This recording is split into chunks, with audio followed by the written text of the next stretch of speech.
All right. All right.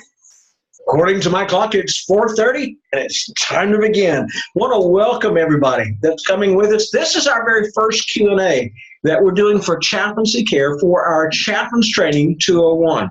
Now, last week, when we went into our first lesson, it was the lesson on attitude. Just again, a quick thing about that.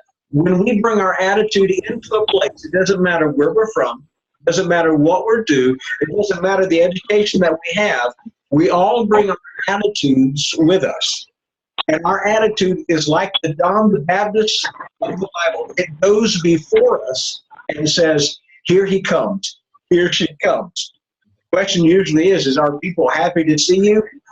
Or do they run and try to avoid you? You've done that possibly before when you've been in shopping places, maybe a grocery store, and you see somebody that you just don't want to engage with. You tend to do the duck and move where you're trying to hide behind stuff and try to avoid them all different times.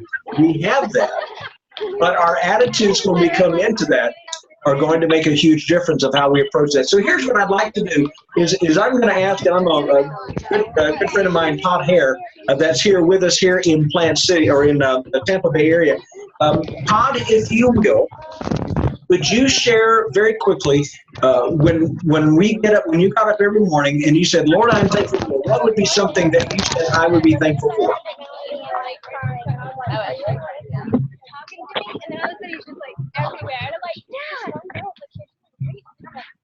Okay, Daniel, I can break the ice with that. Break the ice with that. Edward, and that would be my life, my family, and my church. Okay, talk to me about the very first one. I'm thankful for each day that, Here that comes I can Mom wake up to the to the gift rescue. of giving me. And I'm most grateful for my family, and they can grow in the likeness of the Lord and serve Him.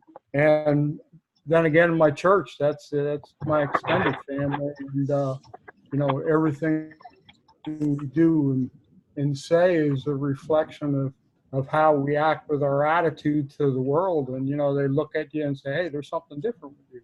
And yes, there is, and I'm most thankful for that. Yeah, thanks. Well, quick question. Tell me about where you are, because I see the unfinished wall right behind you. Where are you?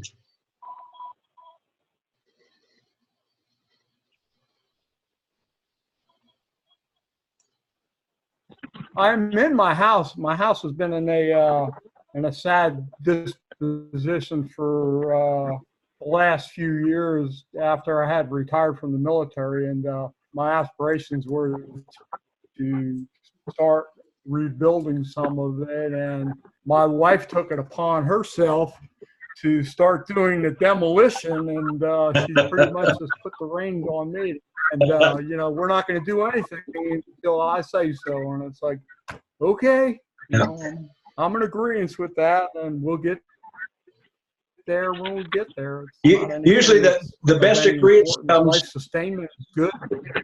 Yeah. The best agreement usually comes with whoever's holding the sledgehammer. You need to start talking about what Tuesdays in. Anybody else want to jump in? If when you got up in the morning and you said, Lord, I am thankful for, what was it that you said? Somebody jump in.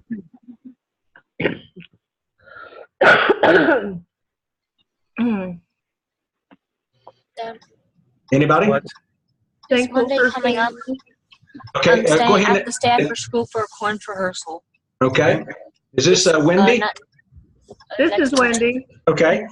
Wendy, I see your name keep popping up. Talk to me. What is it that you were thankful for each morning?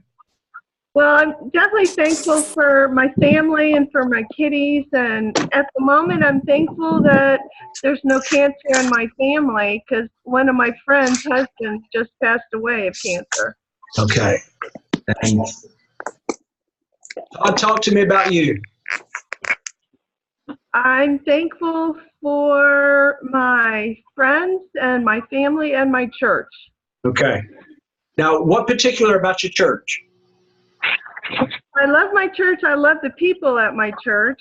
And I love that there are so many opportunities to help me grow. Okay. Someone else give me something else. Identify your name and then go right into it. This is Jim. Jim Elwood. Yep. Just really thankful for my wife, first of all. Thankful for the place he's given us to live in. It's beautiful out here. We're out in the country. I wake up every morning, go out and have coffee and see his beauty. Thankful for my church, my pastor, and done some ministry up to prison, and was thankful for being able to do that. Excellent. Excellent. What about, I see John Armstrong, Chaplain Armstrong online. John, what about you? What was it that you were thankful for when you got up in the morning?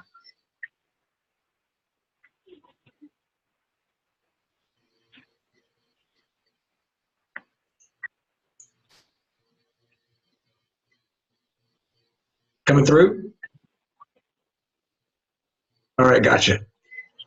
One thing that someone had asked me a question for when they sent it out, it wasn't just about starting it out, but when they said about how do you engage with people that may not have the attitude that you have. And in reference, you're wanting to develop a strong positive attitude. Now, again, attitude is not about that Pollyanna, pie in the sky, by and by, everything's going to be good. It is a realistic attitude, but it is one that is not impacted by the environment around them as it is a decision inside of them. So the question that was sent to me earlier in reference to the attitude lesson itself is, how do I keep working with people who have a bad attitude?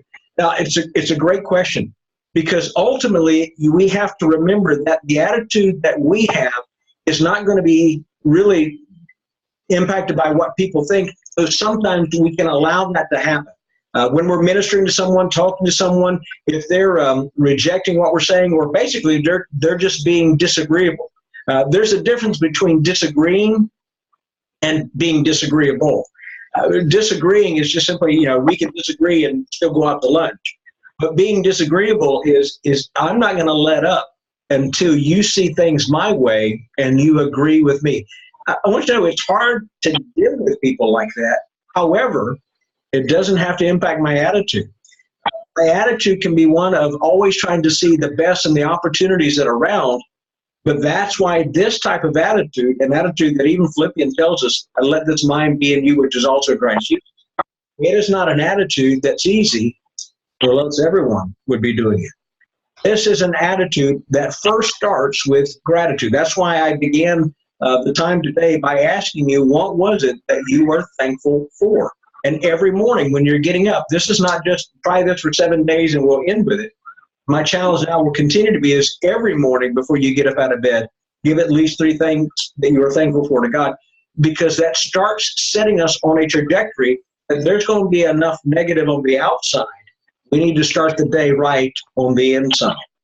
Here's the thing that I learned dealing with many people in reference to the military and trauma and situations to where people have been negatively impacted by others. It is always about what I call the power principle. And that really relays within the attitude itself, is that when someone walks in the door and you just don't like them, and all of those things start happening, you've been there before where you've seen somebody that you just don't like. The stomach gets tight. Maybe the heart rate increases up. Maybe the breathing gets a little bit more. Maybe you just start getting mad. Maybe the hands start clenching. Maybe the perspiration starts. There's a whole host of things that happen to our body system. You know what your body is basically telling you? You've got issues. You've got something about that brother or that sister that is really eating you alive. Here's something about that power principle. Is when I'm allowing somebody else's presence to impact what I'm thinking, what I'm doing, and really who I'm becoming, is I'm giving that person power over me. And the only thing within Scripture God tells us to do is to make sure that only one person has power of us, and that's Christ. That's why when we give Him the power, He gives us the power to do what we need to do to engage with people. When that happens, and I want you to know that I'm speaking not just as someone who's in the process of just kind of giving you something, a reference to an answer to a question. I'm giving you something that I've had to learn to do myself and that I still have to do on a lot of different days. Because when someone has that type of reaction to me, I have to first go inside myself and say, okay, what is it that I have against this particular person that's causing that? Now, it could be a whole host of different things, whether they said something to us, they did something wrong, they may have tried to personally attack family, whatever it may be. There's a lot of different things that can happen. Sometimes it's just, you just don't like it. When I began to start focusing on myself, that it's not their problem, it's actually my problem, is that I then started seeing I have a problem with my attitude. And I have to take that instantly before God, especially if I have forgiven somebody. Who is it that will always keep reminding you that you haven't forgiven? Actually, Satan will always try to put it into you, say, you haven't really forgiven them, and they're really not worth it, and you need to be bad at it. You know what? You need to get some justice. That's what you need. You need to get some things done right. Satan is always going to do that for us, mainly because he is the one that is the thief. What does he come to do? Steal, kill, and destroy. He's here to steal your joy. He's here to kill your dreams, and he wants to destroy your testimony. The thing that I have to learn to do is when I see somebody that I don't like, or maybe there's something that's happening inside of me, I have to do what is called the vertical and the horizontal movement.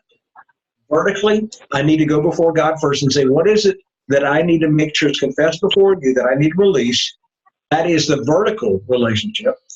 And then horizontally, I need to be able to move over to where that person is and to greet them, to talk to them, to just say hello to them.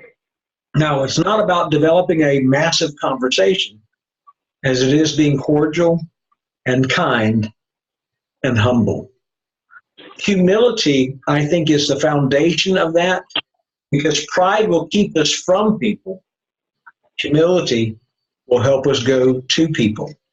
And that is probably one of the most powerful attitudes that we can have when we're dealing with unlovable people.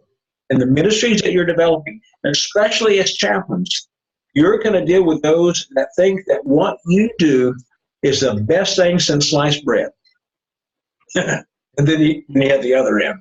You have the other end of people who think that what you're doing is actually causing harm, is something that's demeaning, whatever they may use, and they're trying to literally undo what you have been building. There's an interesting poem that says, what you have taken years to build, someone can tear down in moments. Build anyway. What it's saying is, don't let what other people do simply dictate what you will do, or ultimately who you're going to become.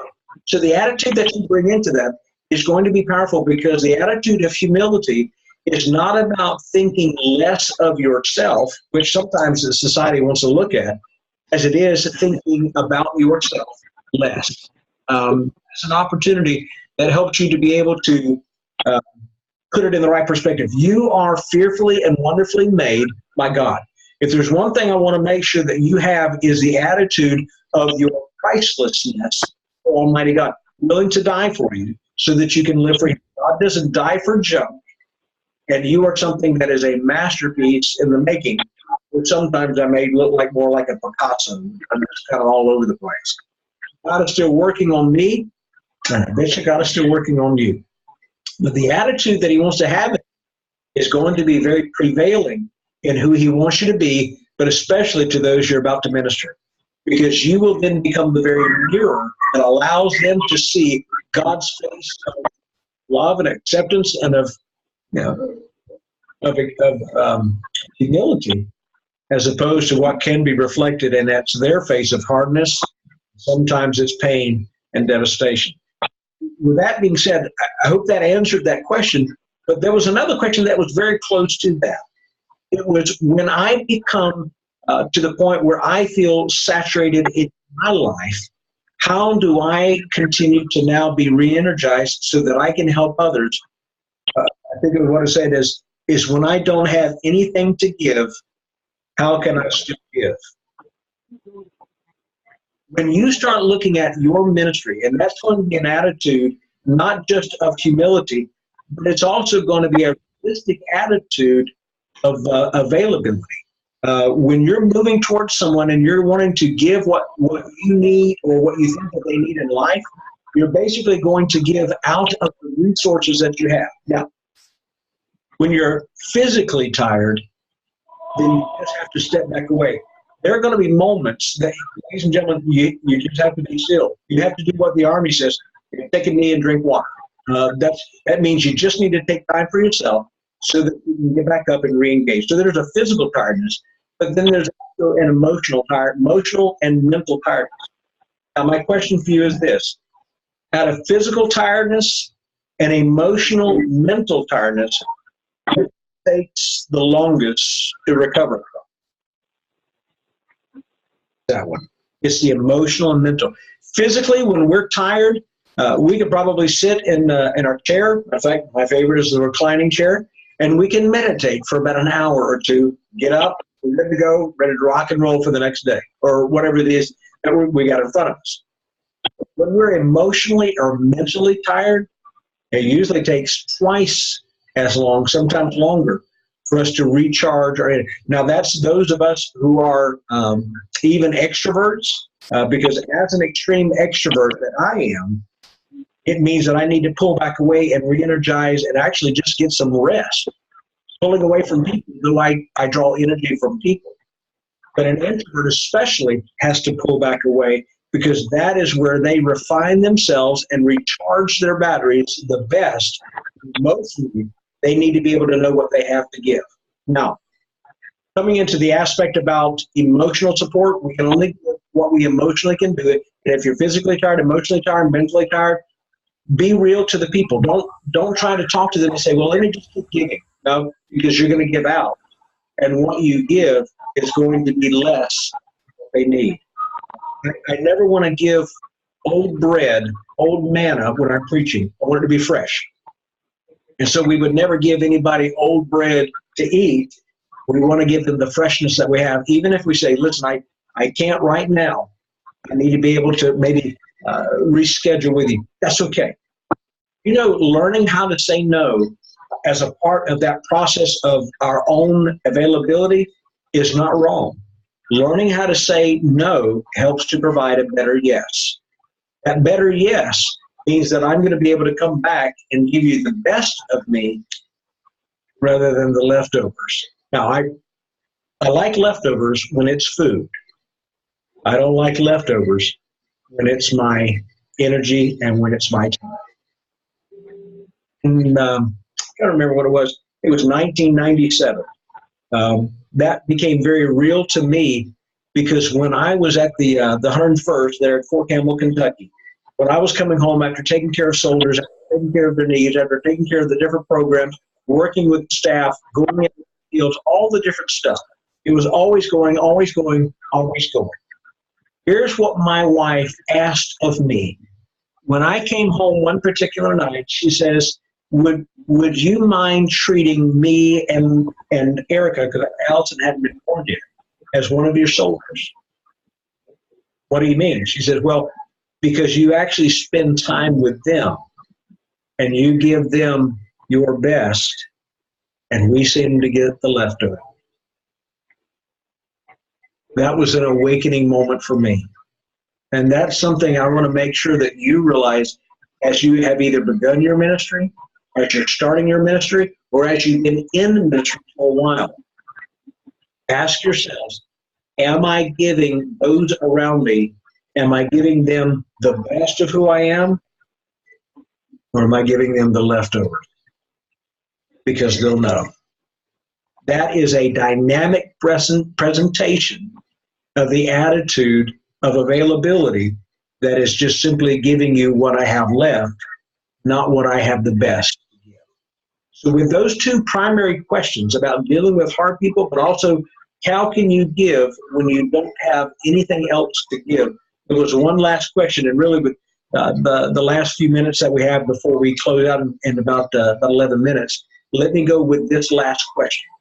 The question was this: how I began to start developing a better attitude when I come, when I come from a very negative lifestyle. How do I begin to develop a more positive attitude in my life so that it will become real in the lives of others? Now, what a great question. Let me go back here. You can only give what you have. And so as a leader, I can only lead as far as I've been willing to go myself.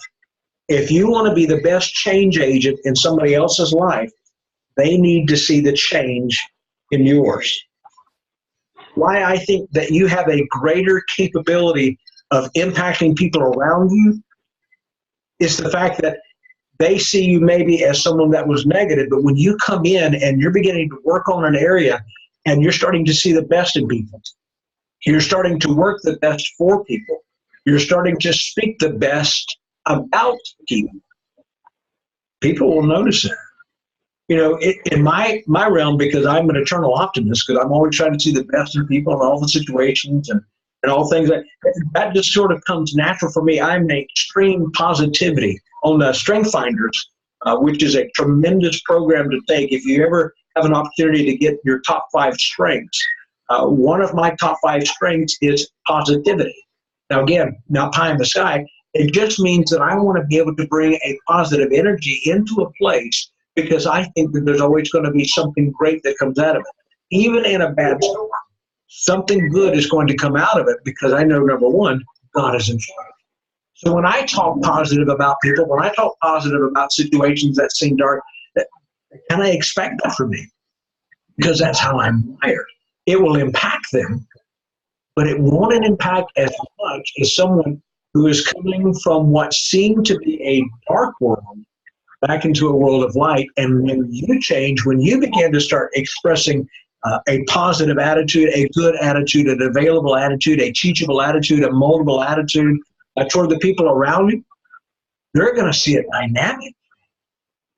And they're going to wonder what you have that they don't. I believe, and especially one that sent the question in, I believe that you will be able to make a profound difference in the lives of someone, especially those that know you. Think about it this way. Have you ever gone back to a high school reunion? Now, you can have a variety of different emotional responses from that. In my case, I was never able to go to any of my high school reunions until I retired from the military. And when I retired from the military, I was able to come back home. And in 2014, we were able to celebrate 30-year high school reunion. Boy, I was pumped. I could not wait. 30 years, I've never been able to go to anything. Went to the high school reunion, was incredibly not impressed. What they did, where they were, and so I kind of shared that when they had the Facebook. You know, Facebook, you can just be a part of the different groups and stuff, and I hope that you're a part of our Chaplaincy 201 group and begin to share and encourage one another. But in this particular time, I just simply shared that I was kind of disappointed. We paid $60 per person, and all we got was sort of heavy hors d'oeuvres. And there was a DJ that was playing outside. Good guy. He played music loud enough. And the room that we had was very, very small, and it was in a hotel in St. Pete, and blah, blah, blah, blah, blah, blah, blah, blah. I wasn't happy. And I shared I wasn't happy. Boy, it was a hailstorm that came after that. Sometimes when we go into places like that, reunions especially, there are expectations that people know you. They knew me, but they didn't really want me to talk anything about what I saw. They just wanted me to stay back into the past. Ladies and gentlemen, you cannot stay in the past. God has you in the present. But for you, He has an incredible future. When you go back to a high school reunion, people will remember you back when. You have an incredible opportunity, not just for the high school reunion. You have an incredible opportunity right here, right now, starting today, to show them who you need to be in the next days. That's what's going to draw people towards you, especially if you do not automatically have a very positive attitude. You show them a different side of you, That will draw them to you. And ultimately, you'll be able to speak into their life about what it is of the hope that is found in you, and that hope is Christ.